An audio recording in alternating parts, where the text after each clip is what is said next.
Good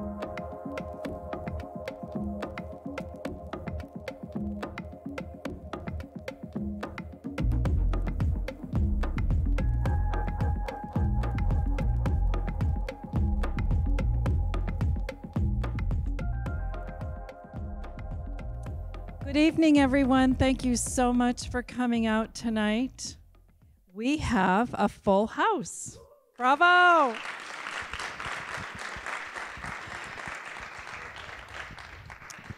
My name is Kathy Aubin. I'm president of the Sandwich Arts Alliance, and I'm here to welcome you to this wonderful performance, a concept developed by our performing arts coordinator, Melinda Gallant. We love her. I thought to myself, what can I do that would drive the Sandwich Arts Alliance crazy? I know, storytelling. Storytelling, the oldest, purest art form there is. And we're happy to share these wonderful performers with you this evening. I would like to let everyone know that we will have a very brief intermission. 10 minutes, 5 minutes, 5 minutes. Go to the bathroom, come back. So speaking of all of that, if you need to exit the building in case of an emergency, there are two exits in case you need them. One in the front of the building and one on the rear, both on this side of the building. The restrooms, we have two on this floor and two in the lower floor. There's also an elevator to the left in the back if you need an elevator. So, we are ready for storytelling. Almost. Hi.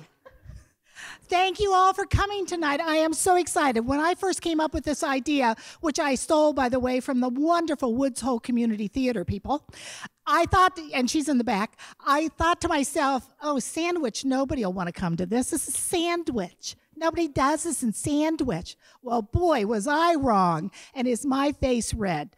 I have had people call me asking if they could be tellers for our next go-around. So if you are interested, you can get my name through the Sandwich Arts Alliance. Let me know. July, we're doing another one. In November, we're doing another one, because I'm trying to drive Richard over here crazy with tickets. So anyway, I want to again thank you for coming. There are three big things coming up, and I'm so excited about them. One is auditions for a brand new play called Uncertainty, and it's about the existence of God and scientists, and I don't get it, but the person who wrote it does. That's the good news, and I'm going to get to direct it, and we're having open auditions on Sunday the 26th and Monday the 27th. Then, on March 18th, in honor of International Women's Month, we're going to have Christine Ernst here, and she is doing her one-woman show. And she is provocative, and she's outspoken, but women love her. And on the 31st of March, at our beautiful First Church of Christ, as we all know, is so gorgeous, we're having Vento Chiaro, a woodwind group coming in and playing for everybody. And they're also going to do a master class at the school for us, the Sandwich Arts Alliance. So we are just thrilled with what's happening. So go onto the website, it's all there.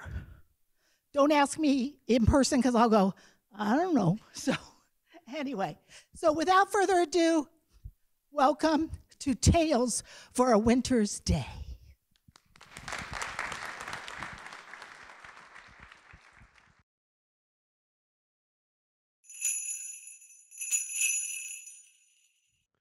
I think I'll probably have to stand in a certain spot, but that's okay, because this story has never been told, and I may get hit by lightning telling it.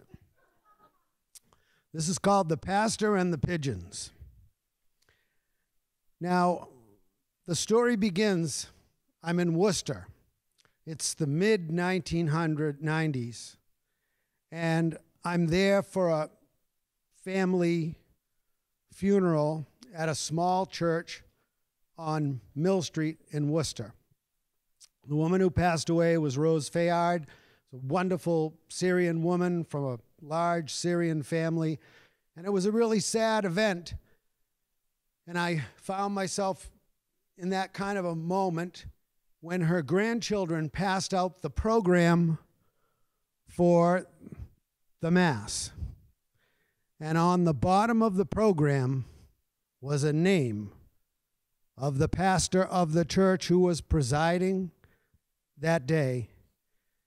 And it was a name that I hadn't seen in 30 years. And I was immediately transported back to being a 9-year-old, 1962, Sandwich, Massachusetts. And I was an altar boy. And I rode my bike to church. And I've always liked the early morning. I still do. And at that time, I was a rare kid that liked to get up early in the morning. The older boys who were altar boys did not want to serve a 7 o'clock Mass. I was happy to, because the morning in Sandwich then was just incredibly rich. And as I headed off from my house, the first encounter, because we grew up below the tracks, so the first encounter was the tracks. And trains came through Sandwich in regularity when I was a kid. And there were trains that ran into Hyannis and back, and Boston and Providence. And we just loved being at that platform and hearing the diesel engines puffing smoke and smelling that, and watching the porters get off the train. And we would talk with them, and they were generally New Yorkers from either Penn Station or Philadelphia. And then as I continued on my bike uptown, I could often go to a gas station called Carl's. There was a card game almost always going on. I never knew whether it started that morning or if it had been going all night. The smoke was up to here. I was only up to here, so I was under the smoke. And if Carl was in a good mood, he'd let you fill the oil cans on the islands, and you'd get to have a Coke while you were there. So then the other thing, we'd continue along, and on Jarvis Street in Sandwich then, just up from Russell's Market, there was a bakery. And it was a phenomenal McNeil's Bakery. And they were Nova Scotian people, and it was a phenomenal bakery. And Mrs. O'Neill knew if you were an altar boy, she knew it. She knew that was the only reason why you'd be up that early in the morning. And if you slunk around near the back door, she'd pass you a fresh donut right out the door. It was phenomenal. So on this particular day, after I got my donut, I headed up Jarvis Street towards Corpus Christi Church. It was a beautiful, beautiful morning. I remember it vividly that it was clear as a bell. Jarvis Street was wall-to-wall elms. You know, back then a squirrel could climb a tree at the boardwalk and get off at Town Hall. There were one right after another, elms, phenomenally beautiful. And the morning was pristine. And as I came up Jarvis Street on my bike, I heard bam, bam, bam, bam, bam, 5 shots. And I couldn't believe it. I pedaled faster to get towards the church. And as I got to the church, I slid my bike over against that railing that's still there today. And as I walked up the steps of Corpus Christi Church, where I had been had communion, where I ultimately got married, the pastor came roaring out from behind the church, holding a shotgun, still smoking. And the complete front of the church was covered with dead pigeons. And he said to me, "Patrick, get over to the rectory and get some paper bags. We got to pick these pigeons up before Mrs. Brady gets here." Now, Mrs. Brady basically ran Corpus Christi. The bishop might have thought he did, and the pastor might have thought he did, but Mrs. Brady ran Corpus Christi. And as I ran to the rectory to get the bags, I looked down Jarvis Street, and there was Mrs. Brady making her way to the church. So I ran to the rectory, grabbed the paper bags. Father and I ran around, picked up every pigeon that we could. He was revolted by the fact that the belfry was open and the birds could come in and out. And every morning you came in and there was the deposit from the pigeons from the night before, and he had it. So the pigeons were going. So we picked up all the pigeons and we got them over to the rectory, stored them out of there before Mrs. Brady came around the corner. And at that point, we went to walk into the church for the 7 o'clock Mass. And the pastor looked at me and said, "Now, Patrick, you have to do something. You can't tell anybody that this happened. They won't understand." And I never did. Now I'm transported back to Mill Street in Worcester because this is a family affair. We're going to go to the parish hall, and there's the pastor, the very pastor that told me not to tell anyone. And I waited around, had a few baklavas, and eventually walked up to him, identified myself. He waited until everyone else had walked away from me. And he looked at me and he said, "Did you ever tell anybody?"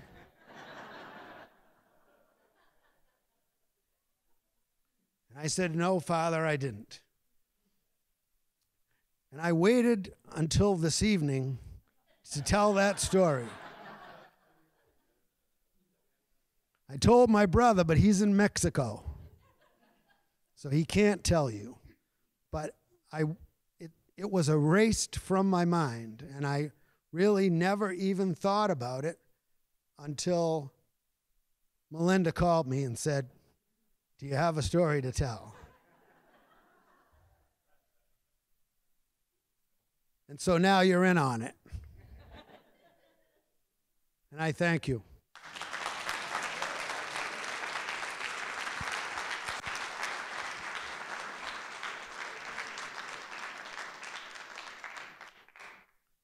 Our next teller is from Falmouth. He's a professional sharpener. He has an antique business, and he does some part-time acting. Donnie Cross.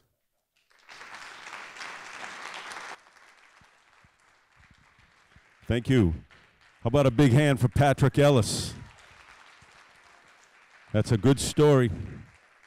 And I'd like to take this opportunity to thank the storytellers for inviting me tonight, and for the Sandwich Arts Alliance for putting this venue together, and for all of you for participating tonight. The story that I'm going to tell is a true story, and it happened to me and a friend of mine. And when I think about this story and I try to think back upon it and reason it, because it was kind of strange, I come up with adjectives like amazing and powerful, unbelievable, highly improbable, completely random, mystical, kind of, not really, but spiritual, but not religious. But it was pretty amazing. I thought about the power of suggestion. I thought about electromagnetivity. I looked it up too, so it has something to do with that. But before I do, I'd like to take a quick show of hands. Can't see really so good, but I'm just curious if anybody has entertained or has ever had it happen to them, reincarnation or spirits or signs that you may think somebody spoke with you. And I tell you, I see a few hands. Any reincarnations? Because if I can't see, but you can come talk to me later. We'll keep it on the down low. I know, it's all good. So, you know, I tried to reason it, and it was pretty astounding. And it's a true story, and everything I tell you did happen. So it was in the summer of 2015, and I was like Patrick, I was at a celebration of life for a good friend of mine who passed away. And he died suddenly at the age of 54, and he was a really good friend of mine. I knew him from childhood. So did my friend that was with me, and we went to the beach together, we boated together, we played sports together, we got in trouble together, we drank together, we dated the same girls. I knew this guy really well, and he knew my friend really well, and so we were tight. And my friend John, he was, I would say, if I had to define him in a general way, he was a rough and tumble guy, and he went through life that way. And he was a great guy, and he was a really good friend, and I miss him, and I love him. And so anyway, we were at this celebration, and my friend and I were waiting to go up and give our condolences to his significant other. So that time came, and we walked up, and we were having a nice conversation with her, and my friend was admiring her necklace and her earrings, because they were, you know, they were matching, and they were in the form of a monarch butterfly. So she proceeded to tell us the story about the butterflies, and it turns out that she and John were enjoying their boat about 5 or 6 miles off the backside of Martha's Vineyard one summer, and the boat was off. It was quiet, beautiful day, and a monarch butterfly comes on the boat. So they thought that was pretty cool, pretty interesting, and really is, if you think about it, 5 or 6 miles out. So that happened, and that was a great moment for them. Well, lo and behold, the next summer, they're enjoying the same area, the boat, 6 miles off, and a monarch butterfly lands on the boat again. So that's true, according to her, and pretty awesome and miraculous when you think about it. So my friend John bought her this beautiful necklace and the earrings. He obviously thought a lot about it, and he cared about it. It was a good moment they shared. And, you know, so that's pretty awesome if you think about it, right? What's the odds? So highly improbable, really. So then John and I are there. I mean, my friend Marty and we're there, and we are finishing up our story. She's finishing a story. We say goodbye, and we're leaving.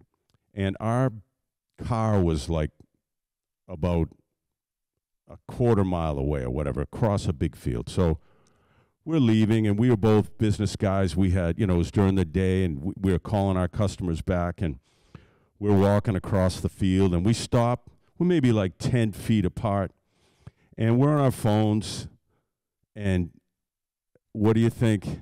We look up, and what's coming our way? A Chinese spy balloon. No, whoa! No, not really, but it was. Right? Who knew, man? We shot it down, but you know, it didn't land. So it was a monarch butterfly, and we were like, "Oh my God," you know.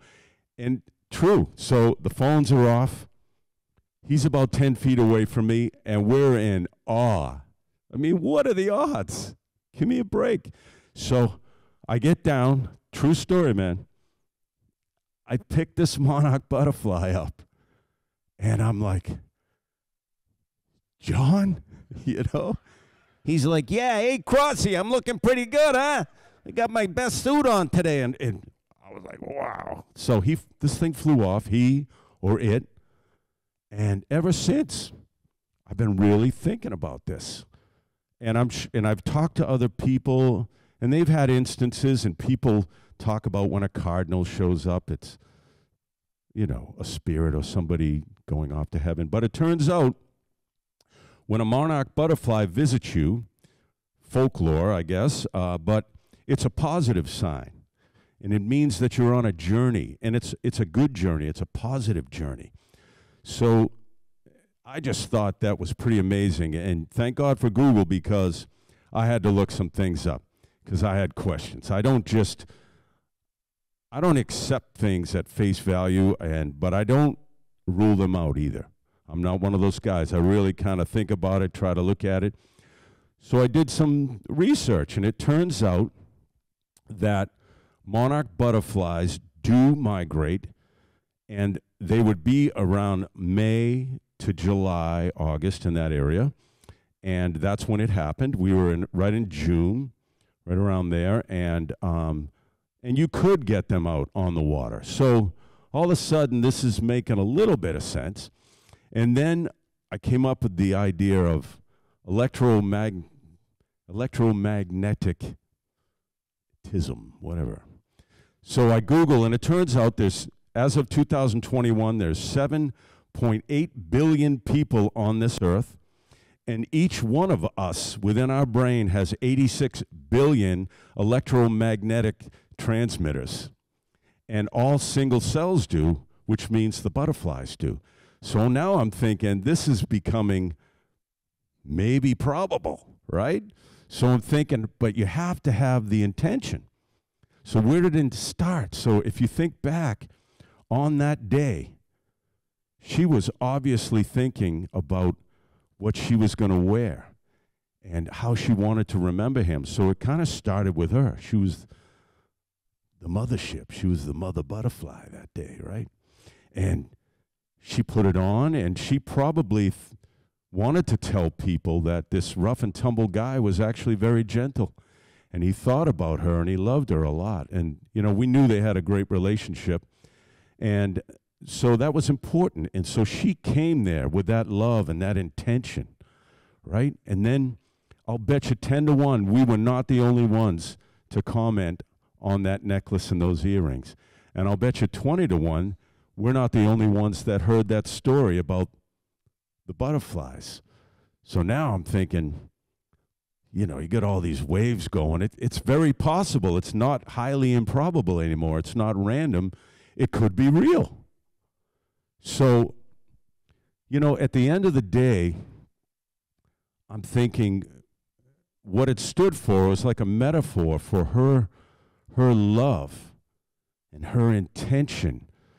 And she wanted to let us know. And who knows whether it was spirits or reincarnated or anything. Be tough to be reincarnated as a butterfly. You got a short window there, man. So, but it was beautiful, and it really led me to believe that it is possible that maybe, you know, with all the, and by the way, we do put out a lot of electricity, and it's all around us. So why not, right? So what I come away with, everybody, is that we should love those who have gone before us, and we should have intentions. We want to let them know we're coming to see you. I want you to wish for me to come to see you. You know, we want to have that.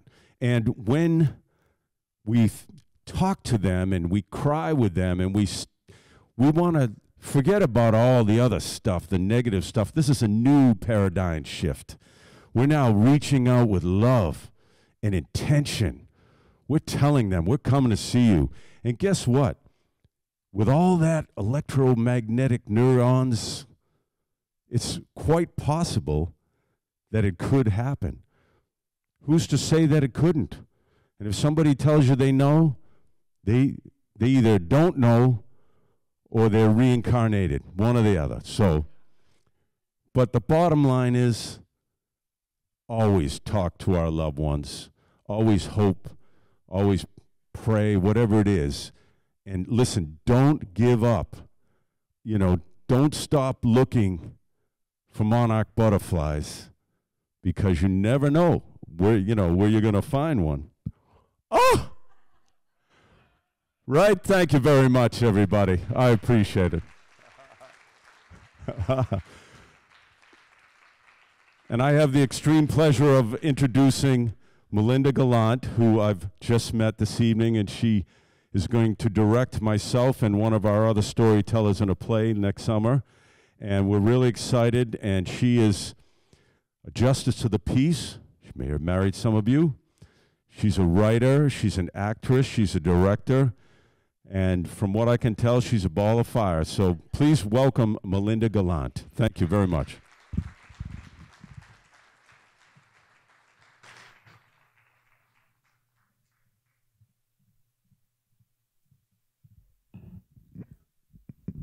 I'm short.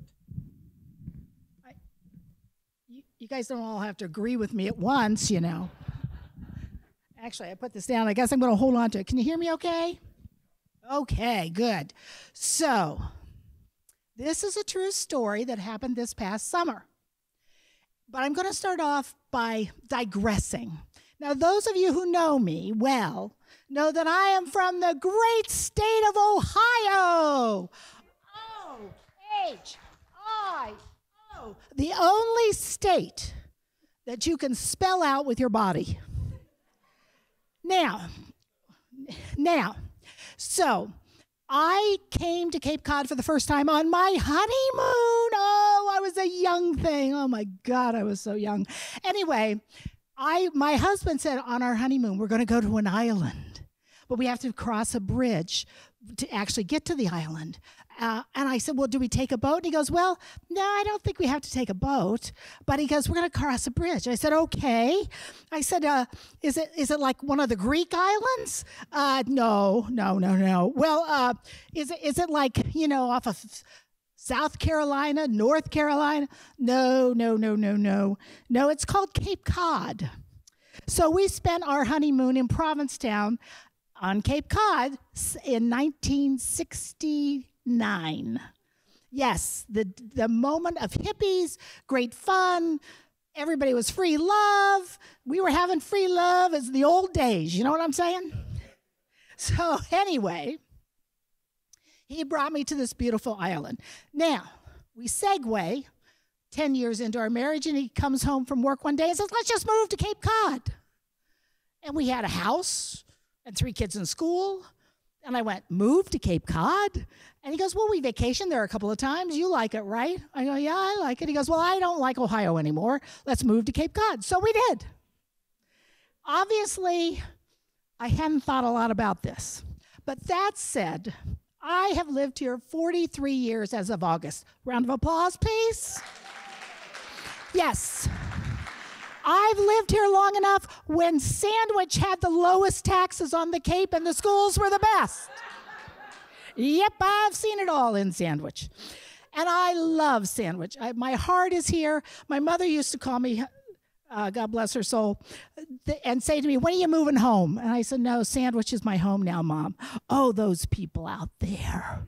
Those people. Well, I love you people, just so you know. So thank you for being here tonight one more time. So, now 43 years, I've done a lot of stuff. Some of it I'm proud of, some of it I'm not. I've been wild and crazy and done crazy things. And I've even done the zip line before they took it down at Heritage. Yes, I did the zip line. Can you imagine that? This gal, this body, goes downhill really quick. Yep, I did that. So I've done a lot of things. 2 things I've never done. I've never jumped off the boardwalk bridge because I'm afraid of heights. All my kids have, but I never have. It was like, oh, I'm not doing that. You're crazy. And I know a lot of other women my age that do it all the time. The other thing I'd never done was float down the creek. Have you seen people, raise your hand if you've either floated or seen people floating down the creek. Oh. It is wonderful. It looks so peaceful, so wonderful. Well, on this day in August, it was the perfect Cape Cod day. When you looked at the water, it was like little diamonds were dancing off of it. It was just beautiful, clear, beautiful, bright blue sky. The only thing you had to think about was, gee, do I need SPF 50 or SPF 70? It was gorgeous. And my friend, who's a theater person, actually 2 friends that are theater people, they invited me to go float down the creek with them. And I was like, oh my God, the theater girls invited me out. I was so excited. It was just like, oh my God, I'm in the clique. So they actually I said, well, I don't have a raft or anything. They said, no worries. We've got one for you. And they did. So they said, we'll meet up on the beach side of the boardwalk, and we will float as the water is coming in. Because we thought if we float as the water is going out, it could be serious issues. So I got there. Now you have to understand these two women. One is a teeny tiny cute little thing, and the other one is a tall, willowy, pretty thing. And then there's me. And which was fine. They had the very cute little, the little inner tubes that are cute, with flowers. They were very adorable. And the one gal had brought for me a giant pineapple. Yep, a giant pineapple. Now, my butt fit in the giant pineapple, barely. And it had this big, crown in the back. So as I looked like it was something out of The Lion King. So we all took these inner tubes down, right? And we're going to float in. Now, they went on down. Because I probably should tell you, 2 months before this, I'd had a new knee put in. Yes, this knee is new. It works. This knee is new. And so I thought, well, you guys go way down. I'll go halfway, and you guys come to me. So that's what they did. And what was wonderful about it, I saw them get in, and they pop into their little inner tubes, and they look so adorable. And, of course, they had their sunglasses on, and they had on their very fancy water shoes. And then there was me. So here they come, and I go, oh, I got to hurry. So I race out, and I splash, splash, splash, splash, splash, and I put the inner tube down, and then I turn around, and I go, plop. And so my butt is now down into the water, my legs are out, and the crown is behind my head. Yes, folks, I look a lot like Wakanda now. That's what I look like. So we start floating, and it was lovely. Oh, my God, and we were talking about theater. Now, these two women know a lot more about theater than I will ever know, and they know all the theater people on Cape Cod, and I don't know any of them, but we talked about it, and I was listening and, kind of being eavesdropping, if you really want to know the truth. But it was great, and at one point there came a big burst of wind, and it blew me into one of the canals. And so I'm going, no, I can't do this. But one of them saved me from going in one of those canals and brought me back out, and there I go. All of a sudden, out of nowhere, came a wind from the north, and it took my inner tube, kind of like the America's Cup. Yep, I'm barreling towards the boardwalk. Now, you have to understand it was a beautiful day. There must have been 500 kids up there jumping off the boardwalk. So as I came closer to it, I was screaming, "Don't jump on me! Don't jump on me!" And of course the kids are going, "What's that woman, what's she saying? Don't jump on me."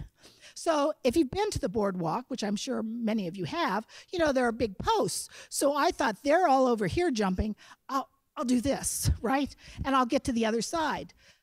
And I'll stop right before the boardwalk. There's that gravelly area where they put in kayaks. Oh no, the wind did not have that in mind for me. I go barreling through right towards the oyster beds. And I'm kicking desperately. Now behind me, unbeknownst to me, coming up very quickly, is the very cute little tiny one. She is so adorable, and she just bought her brand new water shoes from LL Bean. And she got off of her inner tube, and she went into the water, and she put her foot down, and she sunk up to probably her calf in muck. And when she pulled her legs out, she had no shoes. So if anybody finds a pair of shoes on the beach that look from LL Bean, they belong to my friend. She'll leave her name at the door. Just, we're trying to. Anyway, so I was already through. My other friend, the tall, willowy one, she'd gotten out at the proper place where you put in the kayaks. After I'd come out from underneath the boardwalk, and my cute little friend said, I lost my shoes. I said, I'm going to be eaten by oysters. What are you worried? Anyway, so she was getting out. My tall, willowy friend was coming around on the other side of the boardwalk, on that left side. And she goes, do you need help getting out? Lovely her. And all of a sudden, we heard, help me, help me, help me, help me. And here a kid had jumped off the boardwalk and wasn't a strong enough swimmer with the current, and he was being brought under. So I start paddling desperately with my pineapple in tow. My friend jumps off like she's a mermaid, jumps into the water, does the jump that people who save people like lifeguards do, into the water. She grabs him, puts him on my pineapple, because I get close enough so that she can pull him to him. And his dad comes in and pulls him away and out onto the shore. And he ended up fine. So now my friend, the tall, willowy one, starts getting out. Now she gets out the same place where the man took his son out. So I paddle, paddle, paddle, paddle, paddle, paddle, paddle over there. I'm paddling, I'm kicking, I'm paddling. I thought, well, this will be good. I'll get nice and wet, and I'll be nice and cool for the rest of the day, sit on my back deck and have a little libation. Anyway, so I start paddling that direction, and my tall, willowy friend says, are you getting out of that thing? I said, yes, I'm getting out right now. So I lean forward, put my butt back, and pop it off. And it goes, and it comes off. And it starts to float, but I grab it quickly, not realizing that I have just stepped into muck that goes clear up to the middle of my thigh. And I looked at my friend on the shore and said, oh, I have an issue. And she goes, what's the matter? I said, I'm in the muck up to my thigh. I can't move my legs. She goes, oh, of course you can. And I said, no, I can't. She says, yes, just try. So remember, this is the leg that I had just had done 2 months before, about 3 months before. So I take this one, which now is not so hot either, and I try to pull up and I take a step. And now I step and it goes clear up to my hip. So this one's mid-thigh, this one's at my hip. Now the father of the boy sees I'm in trouble. Oh, did I mention the tide was coming in anytime? So as I'm standing there, I'm watching it rise. I knew the tide rises fast. I've seen it. I've watched it from ashore, but not standing in the muck. And so it had gone from here up to my chest in about 4 minutes. It was very, very quick. So the father said to me, you need help getting out? I said, yes, I do. I could use a little assistance. He said, okay. So he comes out, he gets in, doesn't somehow get stuck. They're stepping in a different area than I am, I guess. And he gets my arm. And he tries to lift my arm. Now, I'm like this, right? And he goes, well, this isn't working. I said, no, and this is the arm I pulled myself up off the john with when I had my knee done, and it's kind of sore. So I'd prefer that you not pull it up. And so he says, wait a minute, I got some guys in the car, and they got guys out of the car. Now my cute little friend now, who is out of the water, she's now sitting on the bench right there, right off of the boardwalk, and she says, I'm calling, this is how she said it, I'm calling the emergency squad.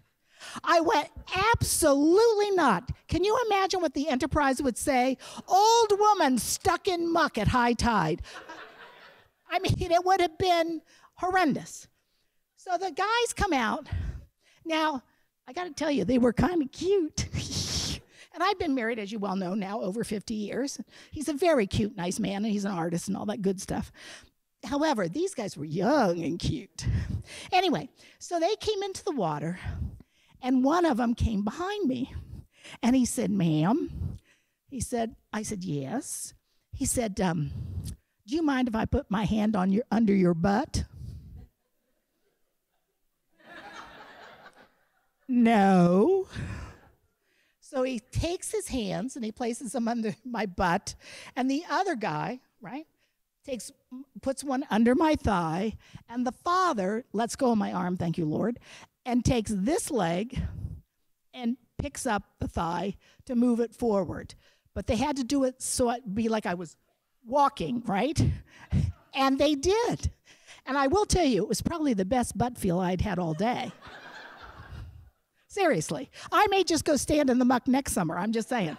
Anyway, a long story short is they got me out. Now, you have to understand, does anybody here know what low tide smells like?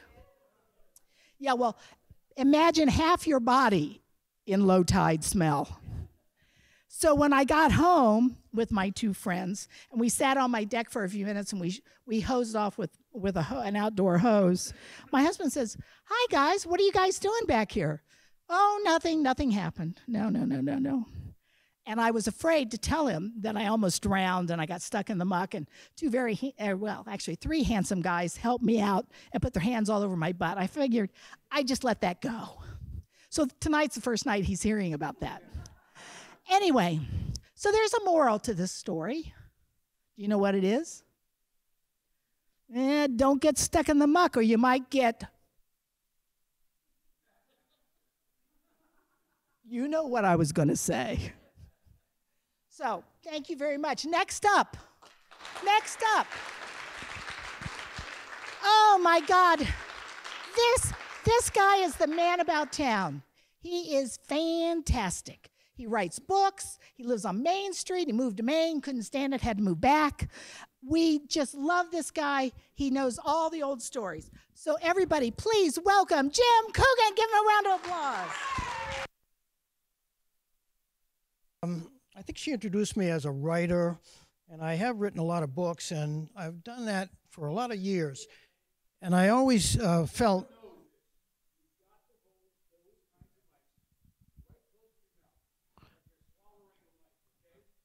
All right. Well, anyway, as a writer, a long time ago, I told people, I like to write, but I have no real interest in making a lot of money from my writing.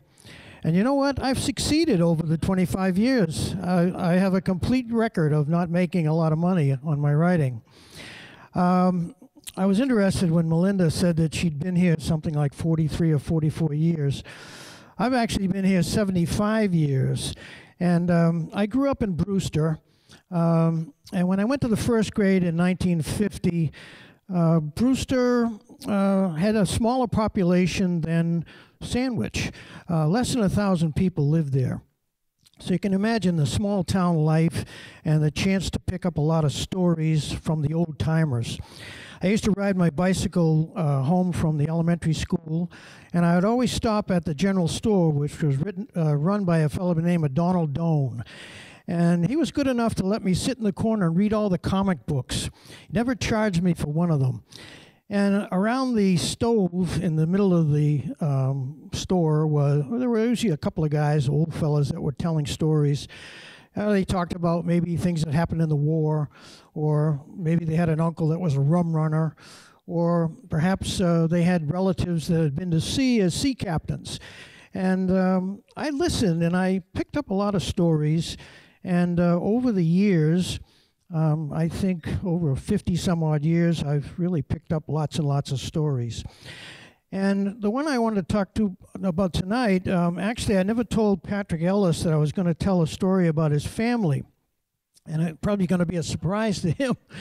But, there are a lot of Ellises around, and there are a lot of stories about Ellises. There are probably a few Ellises out here in the audience tonight. There's so many Ellises that, they've got a village just north of here. You go over the bridge, and there's Ellisville. And if you get down to Orleans, there's Ellis Market. And in East Brewster, there's a beach called Ellis Landing. They're really a prolific bunch. There's a lot of them. And I looked in the phone book before I came tonight, and there's about 3 or 4 columns of Ellises. And they have a lot of interesting history. And I wanted to tell you about one Ellis that I came across some years ago. I got his story. And his name was Henry Ellis. And Henry is not a Sandwich Ellis. He's a Yarmouth Ellis. He was born over in Yarmouthport in 1879. And he was one of about 6 or 7 children. And he went to local schools there and decided that he wanted to be a teacher. And so he went to the Hyannis Normal School, where most of the people in this area were educated to become teachers. And he started teaching, and as many who have been teachers and maybe still are teachers know, that it's not an easy thing to bring the children from the darkness into the light. And it wasn't too long before Henry realized that his future was somewhere else. And so he decided nights to go to law school, and he eventually passed the bar and became a successful lawyer in the Mid-Cape area. And by the 1920s and 30s, he was very well known. If you wanted someone to do a good legal job for you, Henry Ellis was the guy. And in the 1930s, there was a case that was quite interesting because a sea captain by the name of Pierce and his wife were driving through Wellfleet, and they were hit by the locomotive of the New York, New Haven, and Hartford Railroad, and they were both killed. Now, the family wanted to sue the railroad, and so they wanted to get the best attorney, and they found Henry Ellis. Well, Henry was happy to take the case, but the big problem was that no one had witnessed the crash. Now, the railroad company said that the captain and his wife were at fault, and the family, the people that were left on the other side, said, no, it was the railroad. Well, Henry had a hard time trying to figure out how he would, go about this case. Well, one night he got a call from a friend that he knew in Wellfleet, and he said, the call was, Henry, there is a guy that did see this thing. And of course, Henry was quite excited about that, and he said, well, who is it? Well, the fellow on the other end of the line hesitated a bit, and he said, well, I hate to tell you this, Henry, but it was Charlie Bean. Well, everybody knew Charlie Bean. Charlie Bean was one of the many characters that lived in Wellfleet and also on the Lower Cape. Now, I have to tell you that, going back in time, even when I was a youngster, every town had its Boo Radley. Every town seemed to have a character, or some old-timer or some odd person that lived on the side of the village and maybe in a shack or something. But they were real celebrities in the little towns at that time.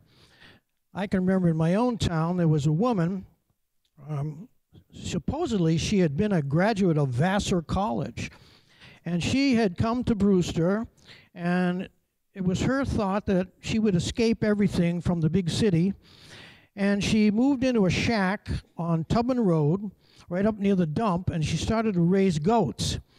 And she lived in the house with the goats, and she became known as the Goat Lady. And in the morning, she'd turn the goats loose, they'd go over to the dump and eat, then they'd come back and they would go into the house with her for the rest of the night. She would come uptown. I remember seeing her as a youngster. She would wear about 4 or 5 coats in July, and she had about 3 shawls over her head, and she wore fisherman's boots as she walked up to the general store.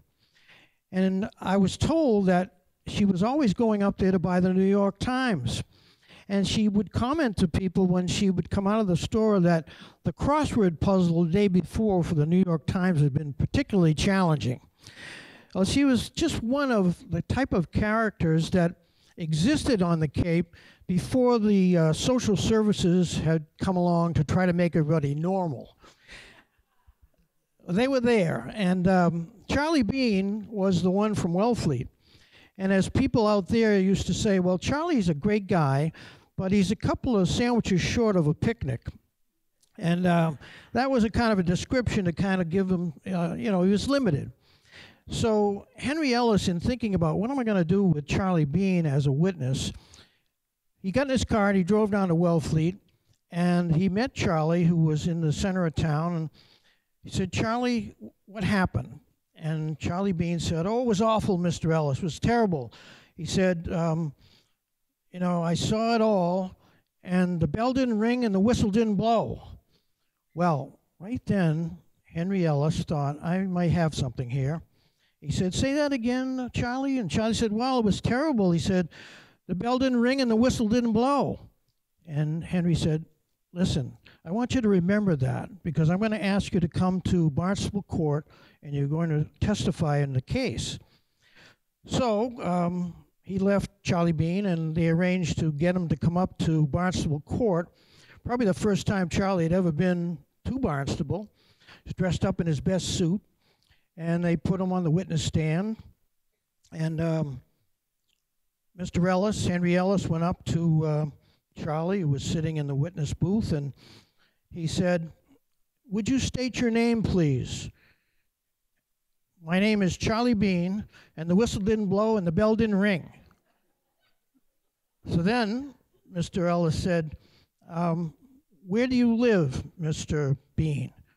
And Charlie said, I live in Wellfleet, Massachusetts, and the bell didn't ring and the whistle didn't blow.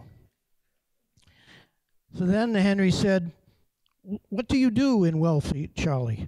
Charlie said, well, I run errands for people who may need help, and sometimes I'm at the depot to unload the newspapers from the train, but the bell didn't ring and the whistle didn't blow.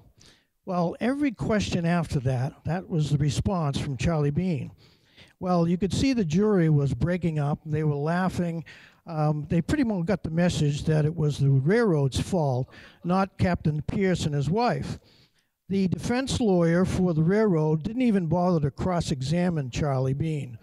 The jury came back very quickly with a verdict in favor of the plaintiffs. And after the trial, Henry Ellis took Charlie. They drove back down to Wellfleet, stopping at the Howard Johnsons right at the Route 28 intersection in Orleans. And that was probably the first time Charlie had been out to Barnstable or had anything in the way of an ice cream at Howard Johnson's. There was one other thing that I wanted to mention about Henry Ellis.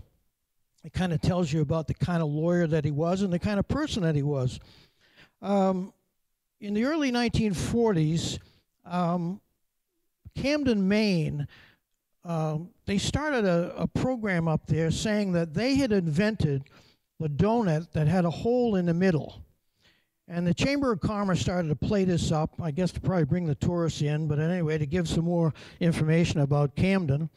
And they said that a sea captain in Camden had invented the donut with a hole in it because when the cook would come up from below with these fried dough pieces, the captain would stick them on the spokes of the steering wheel of the vessel, and that's what made the hole in the donut. Well, Henry heard this story, and he immediately took issue with it because his mother, Sarah Ellis, who was a Greeno from Yarmouth, she said that in her family, the donut hole was created on Cape Cod. And she proceeded to tell the story that back in the colonial days, one of her relatives on the Greeno side were outside cooking, and they were frying dough in a big pot. And an Indian was in the woods nearby and apparently was interested in getting that dough. And so to scare the woman who was doing the fried dough, he fired an arrow that went right through the dough and made the hole. Well, Henry began to tell this story, and soon he got some blowback from Camden, Maine. They said, no, we're first. And Henry said, no, it happened here on Cape Cod. Well, the story actually went national. There were newspapers that picked it up, and it was decided that there would be a debate over who invented the hole in the donut. And it took place in the Astor Hotel in New York City. And there was a 3-judge panel that listened to the arguments from Camden and also the argument from Henry Ellis. And the people who were on the panel were Elsa Maxwell, Clifton Fadiman, and Dorothy Kilgallen. And they listened, and then they huddled, and they determined that Camden, Maine actually had the inside track because they believed that they invented it before Cape Cod. Well, Henry left. He was not happy at all. And when he was interviewed, he said, it's no wonder that Maine won. All 3 of those people have summer houses up on Casco Bay. So he never gave up that story, and he continued to tell it. And I am one that believe it instead of the Camden, Maine people. But I think it does show you some of the characters and folklore that come from this area. Again, there are a lot of Ellises around, and I like them all, but I think Henry Ellis is probably my favorite. Thank you very much.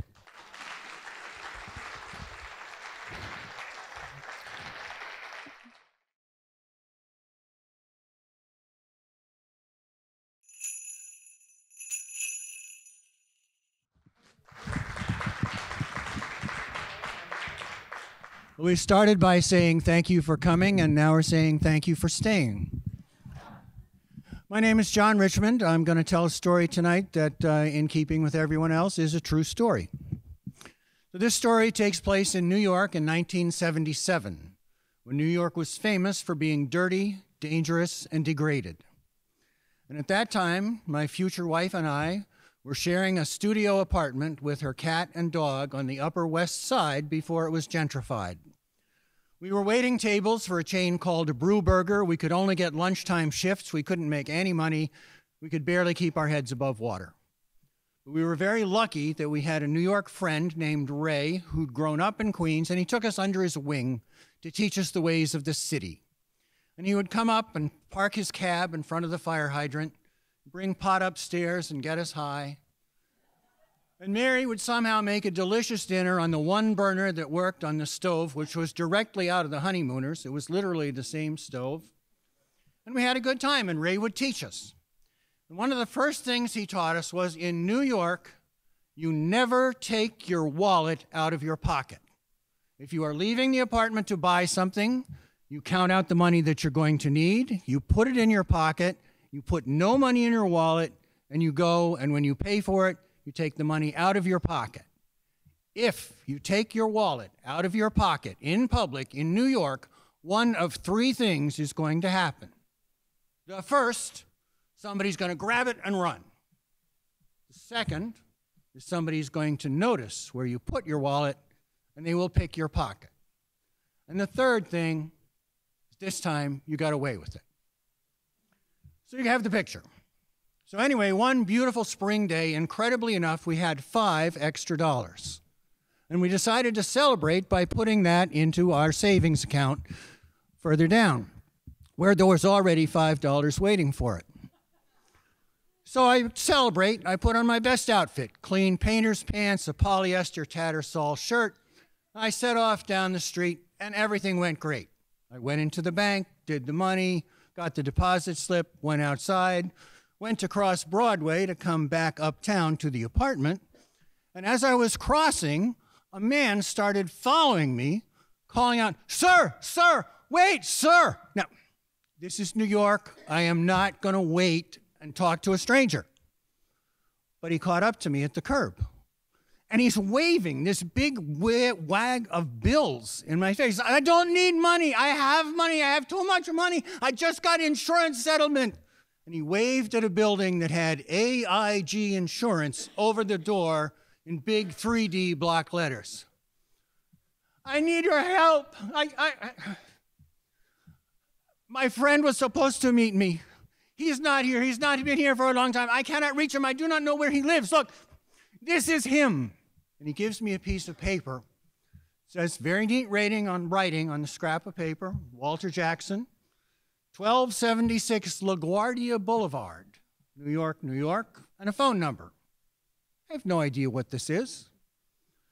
I think maybe I don't dial it right. Would you call him for me, please? Okay. I take the paper, I go into the phone booth, I dial the number, it rings and rings and rings, nothing. I come back, I give him the piece of paper. I'm sorry, I tried. Oh, no, I can't believe this is happening. At this point, another man walks up. He's very neatly groomed, little mustache, goatee.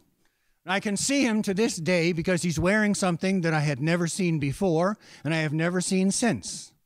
He's wearing a short-sleeved blue denim jumpsuit, perfectly pressed, little sash, almost like a karate outfit, a little necklace of brightly colored medium-sized beads, a watch with a black face, gold numbers, and a gold metal band.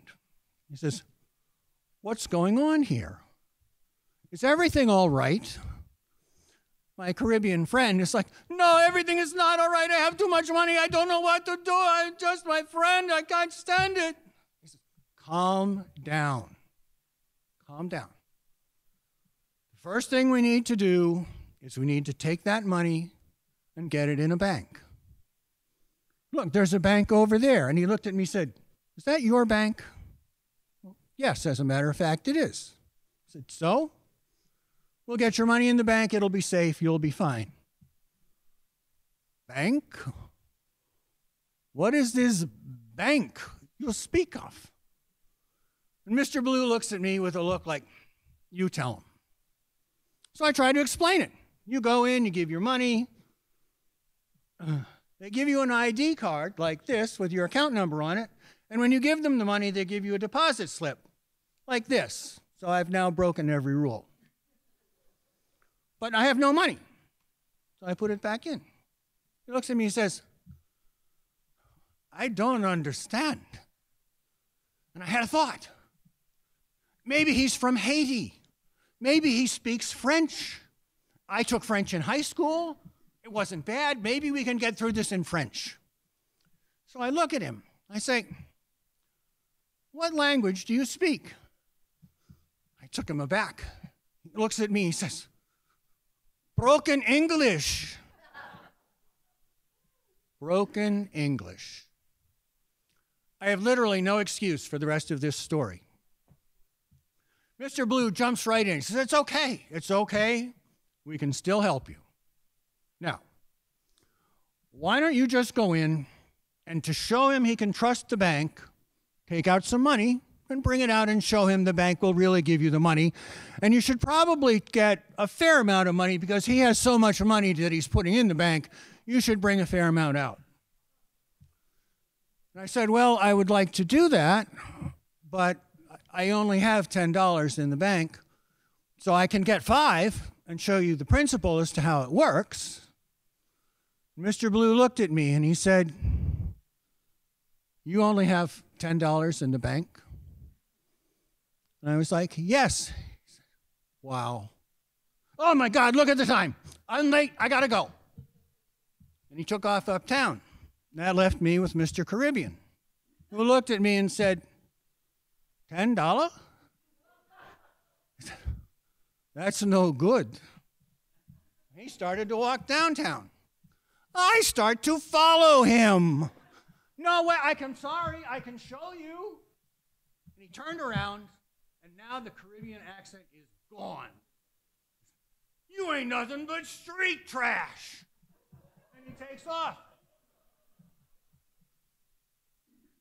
Well, that was pretty mean. So I went home, and I told Mary the story. I said, "The weirdest thing just happened to me." She's like, "That was pretty weird." And Ray came over. I told Ray the story, and he almost cried. He's like, "I don't think you're allowed to go out on your own anymore." And so later that night, Mary and I talked, and we thought that if we were going to make it as a couple and have a happy life, I should probably just give her my money instead of to random strangers on the street. And so I did. And to this day, I still do.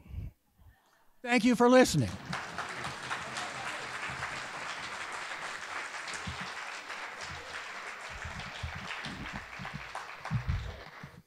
Our next storyteller is a wonderful man who literally does not need any introduction in the town of Sandwich.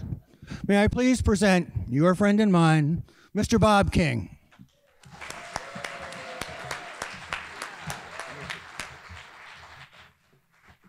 Thank you. Mine is also a true story. So I feel as if my story is a little bit reminiscent of the story of Marcel Proust, who dipped a Madeleine cookie into a cup of tea, put it in his mouth, and when it hit his taste buds, his mind and emotions were suddenly flooded with remembrances of things past. And I had a similar experience, and rather than with a taste, it was more of with a place. And that happens a little bit later in the story, so let me take you back to the beginning. So in 1972, in the summer of 1972, I was 16 years old. And a friend of mine called me one day and said, Bob, Terry O'Neill and I want to ride our bikes to Cape Cod this Saturday. My parents have taken their camper to the campground there, and my mother will not allow us to ride alone unless we bring a boy with us.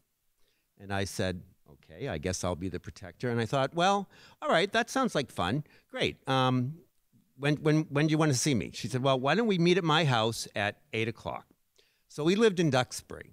And when I say we were going to ride bikes, we were not going to be getting on racing bikes with padded shorts and T-shirts that don't absorb sweat, or we didn't even have helmets. In fact, I had to go back to my middle school days and dig out an old bicycle I had.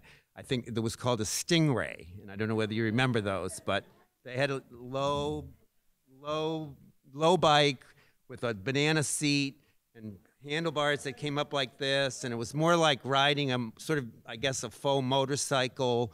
No gears, one speed, as well as my two friends. So we meet at Susan's house at 8 o'clock in the morning on Saturday.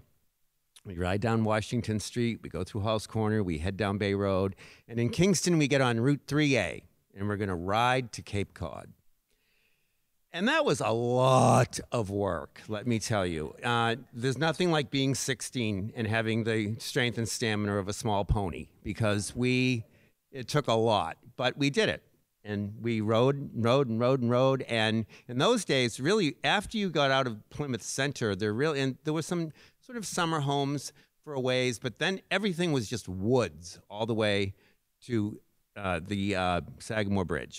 So we get to the bridge, we push our bikes, and we have to get off our bikes. The sign says, push your bikes over the sidewalk. We get to the top of the bridge. It's almost like being on a Ferris wheel. We get down to the bottom of the bridge. I'm just following Susan. She's got the directions. We get back on our bikes. We start riding down.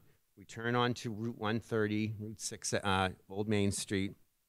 And something begins to happen to me at around, I think, Shawnee Kroll State Park. Maybe it was the sort of National Seashore style sign for that campground. But suddenly a spell was being cast. And I started feeling like, wow, this is a really beautiful place. We passed the old graveyard on the hillside, cruised into town, and eventually, of course, we ended up in Town Hall Square, outside the Bubbler, get a drink of water, sat down, looked around, absolutely stunning. It was, First Christ Church. You could see the old Doll Museum Church, the First Congregational Church in the distance, which in those days was a doll museum. It was an absolutely beautiful summer day. The sun was warm, but the air was cool. The grist mill was running. You could hear the woods, slapping the water and the grinding of the two stones in the mill. And I just thought we were in Brigadoon. I thought, wow, this place is amazing.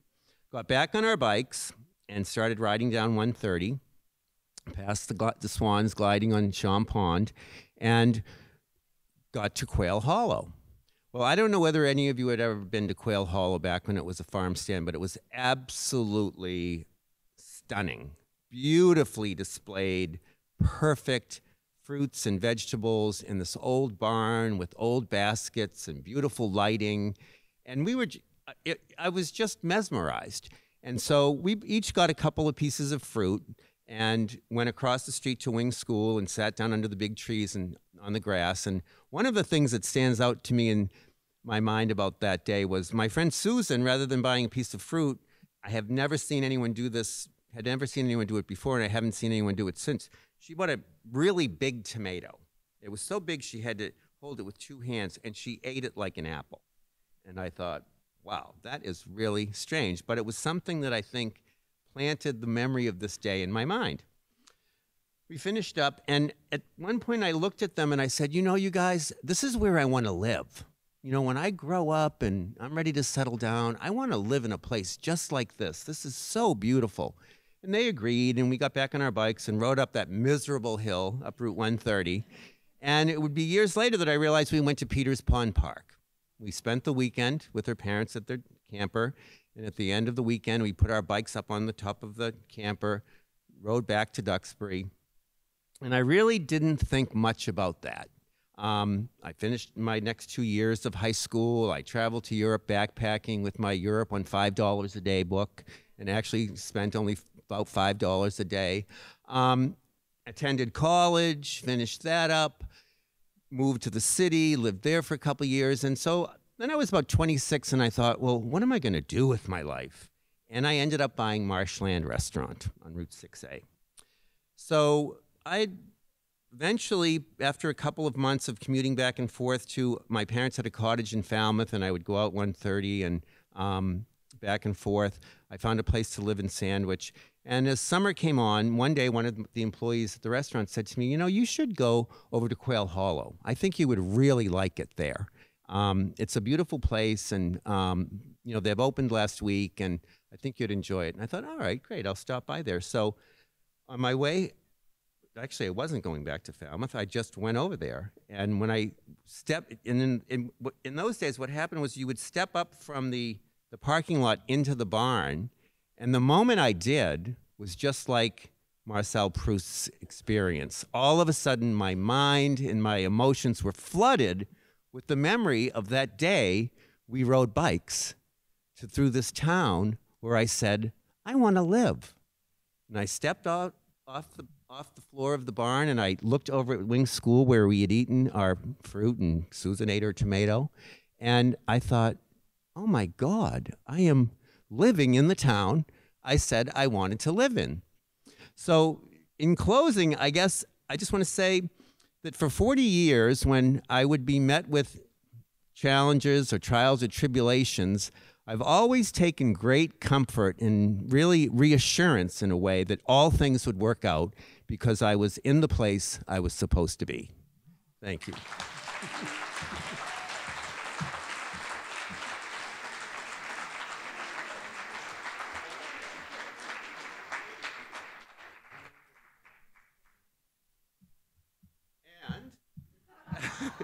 Let me introduce Annie Hartkuhl, our next storyteller.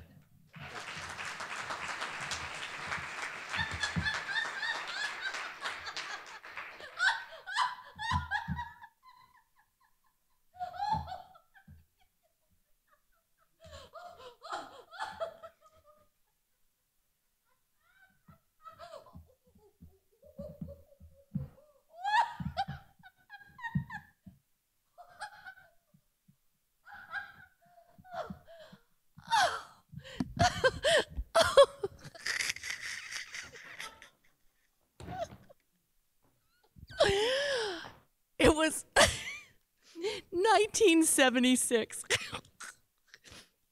I was 18, and I got accepted into this college in Wisconsin, Ripon, Wisconsin. And I had no business going to this school. It was kind of the Ivy League school of the Midwest. Now, I am from a family. We had no money. My mother, God bless her, 5 kids, single, 1976, and I get into this school on a scholarship. Who knew? But it wasn't for academics. It was for leadership. Ripon had big plans for me. So I go, and I'm like so excited. I'm the girl from Massachusetts who parks her car. All righty then. Oh, you betcha. Welcome to Ripon, Wisconsin. I am here. Let me lead.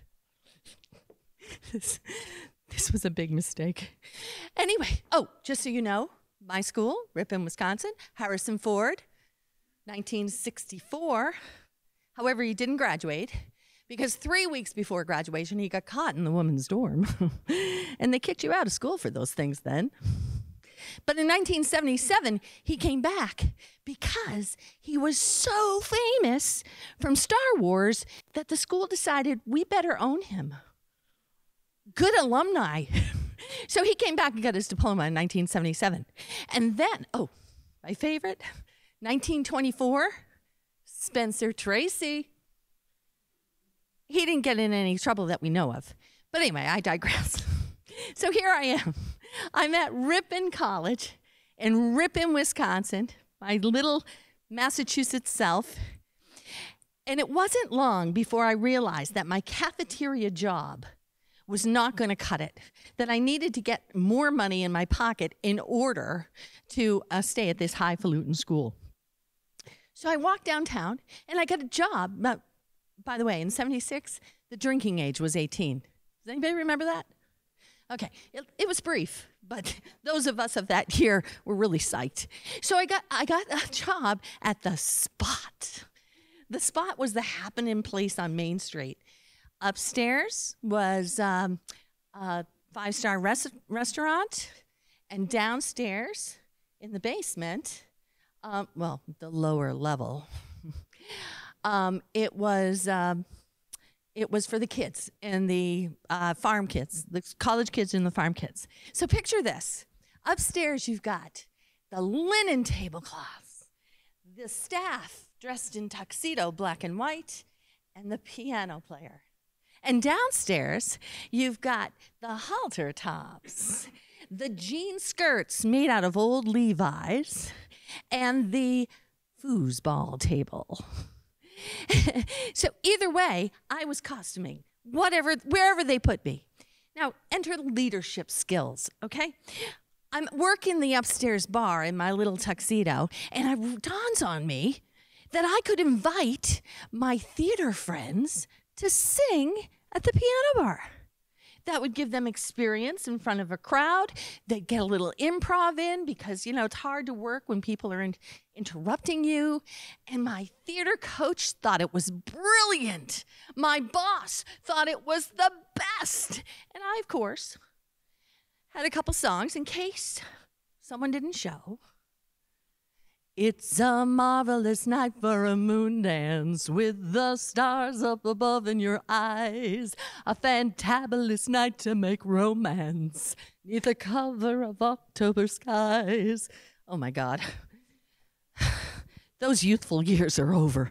Anyway, it was great fun, as you can imagine. Did you see how the leadership was coming into that? Now, downstairs, way cool, right? Halter top, cute little skirt, 18, 19 years old. And on Thursday nights, I started this program down there because, leadership. So Thursday nights, we did the open mic night. But in 76, we called it the Gong Show. So my job was to get all my friends and some of the farmers, really talented farmers, by the way, to get up there and do their thing. And midway through, I'd bring a paper bag, put it over some drunk kid's head, and say, 3 really bad jokes. Go! Yeah, I'm a leader. Oh, bad jokes. Remember, Bette Midler, it was the Sophie Tucker era. I don't know if you know Sophie, but my boyfriend Ernie called me the other night, and he said, "Soph, for my 80th birthday, I done married me a 20-year-old. What do you think about that, Soph?" Well, Ernie, when I turn 80, I'm going to marry me a 20-year-old. And let me tell you, Ernie, 20 goes into 80 a hell of a lot more than 80 will ever go into 20. Really bad jokes. But I remember that because I was 20 and I thought, Anyway, So then, this one night, down in the basement room where we're having the Gong Show, we're having a great time, and I'm laughing because that's what I do. And this older guy comes up to the bar and he grabs my hand, very forward. He grabs my hand. He said, "Have you ever thought of making money off that laugh? You've got a really great laugh." I said, "Oh man, does that line work?" Because I've heard everything.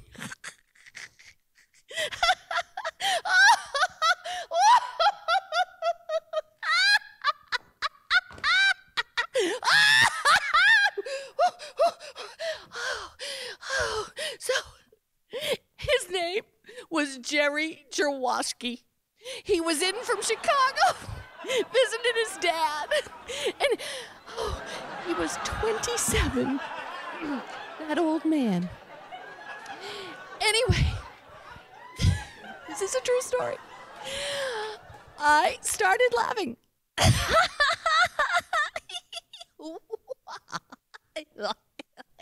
So, if you ever watched MASH or Love Boat or any Hanna-Barbera cartoon, WKRP,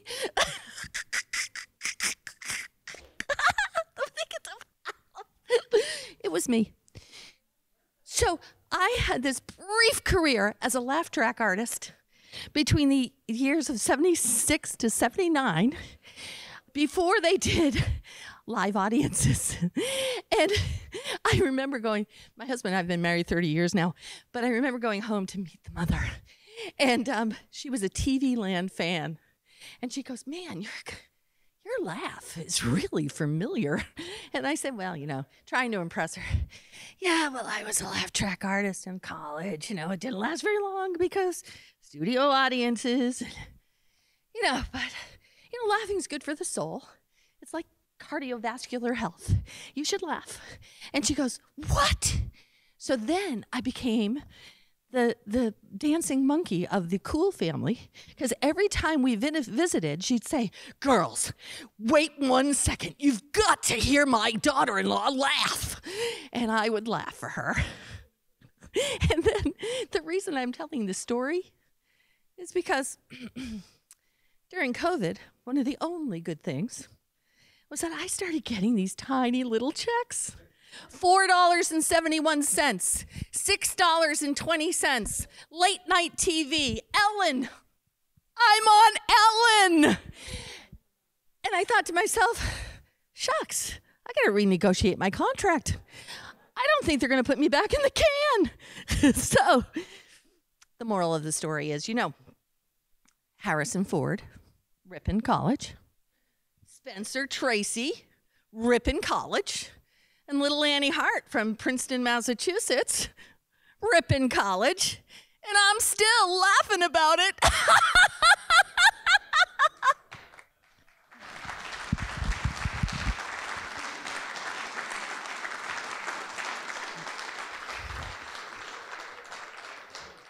And I believe we have Patrick, but he is busy on the...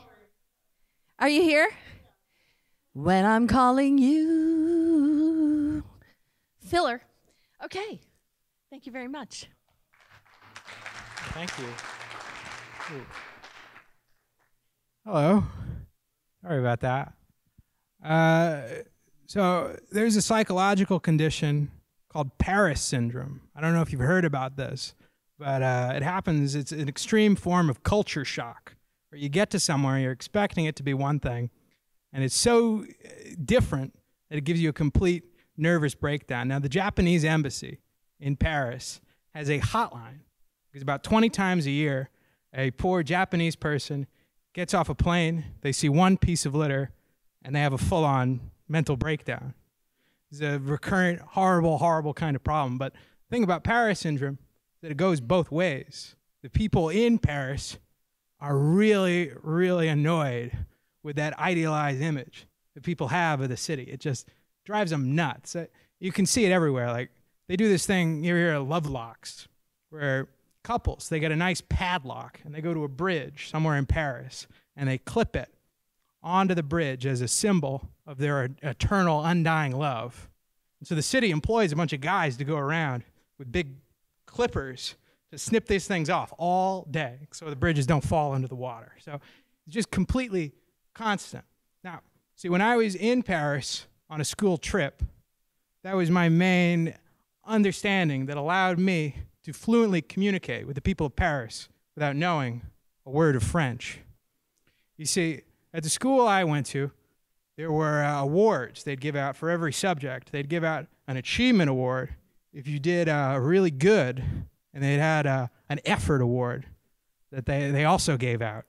And they gave those out based on grade level. So I actually received the grade 9 French effort award when I was in grade 10.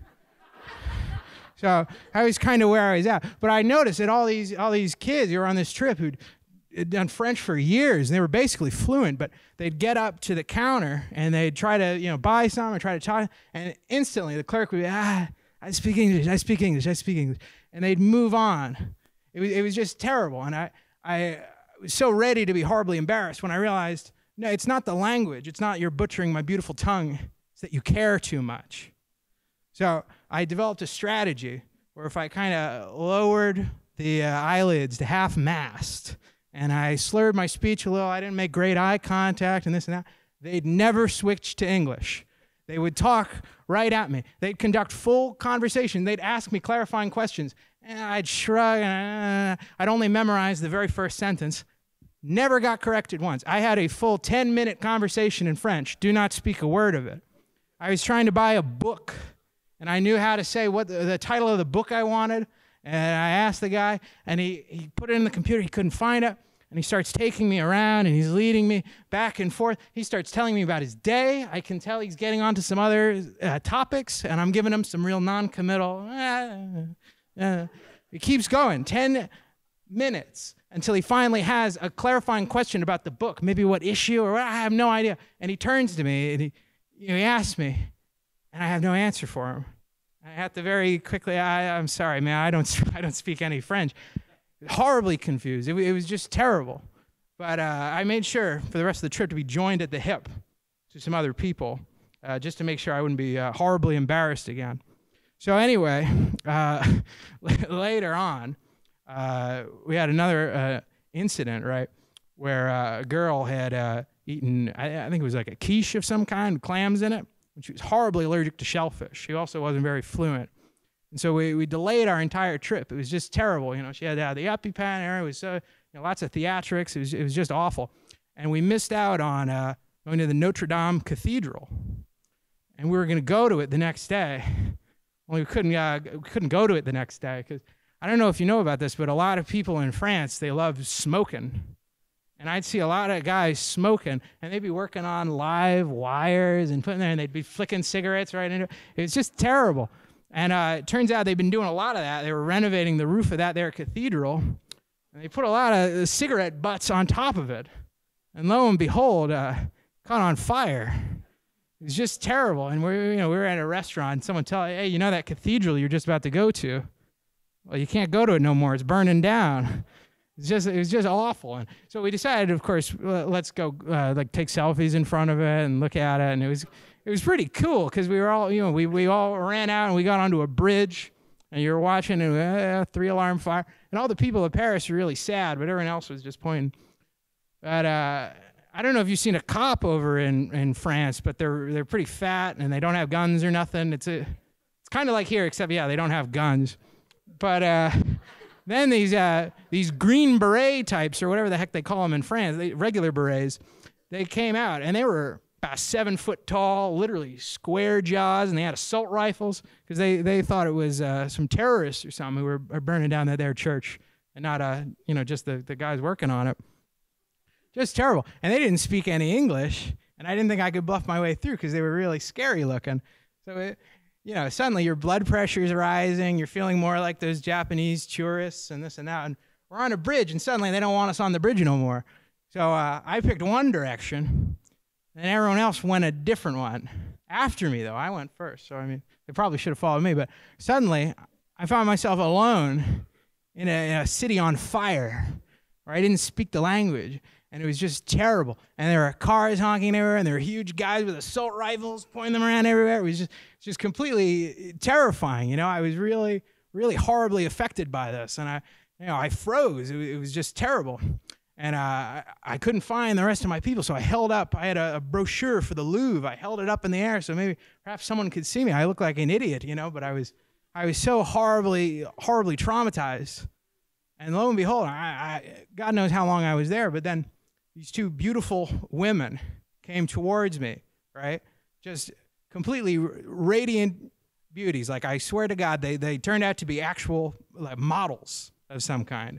And it just so happens that due to their work, well, this woman came up to me and she spoke English.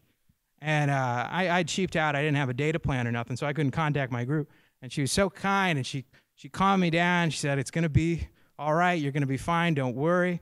And she's sitting there, and she's letting me use her phone to contact my group and this and that. And God forbid, we get into contact with them, and they're going to come over, and I'm calming down. You know, I was near the point of hyperventilating, and I'm talking to the other girl, and I spill my heart out to this woman. I mean, I'm really, this is one of the most traumatizing experiences I ever had, and I'm so grateful, and I'm going on and on and on, and she's looking at me so intently and nodding, and she's, I can tell, and she's holding my hand, I'm shaking, and then I finally ask, and I go, just, thank you so much, and then I realize she doesn't speak no English.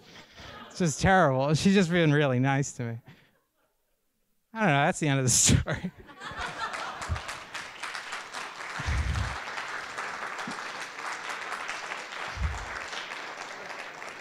That's also the end of this evening, right? That's just about. Come on up.